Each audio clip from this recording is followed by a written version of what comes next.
In diesem Tutorial zeigen wir Ihnen, wie Sie eine Pro-Install durchführen.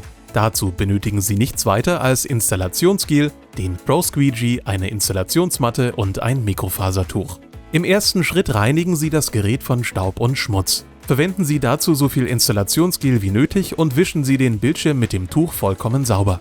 Legen Sie das Gerät vorsichtig quer auf die Installationsmatte vor Ihnen.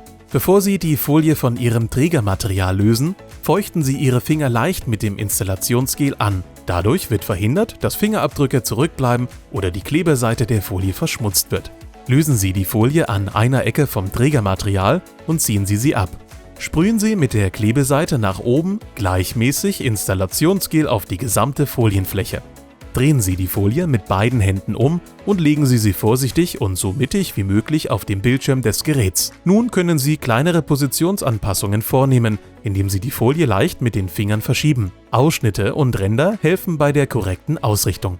Nachdem Sie die Folie ausgerichtet haben, besprühen Sie Ihre gesamte Fläche gleichmäßig mit Gel.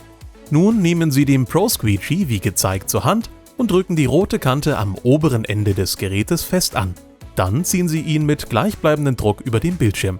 Drehen Sie den Pro-Squeegee um und wiederholen Sie die Bewegung vom anderen Ende aus, bis alles Gel und die gesamte Luft hinausgedrückt wurden. Vergewissern Sie sich, dass die Folie an allen Rändern fest anliegt. Abschließend nehmen Sie überschüssiges Gel mit dem Tuch auf und wischen den Bildschirm sauber.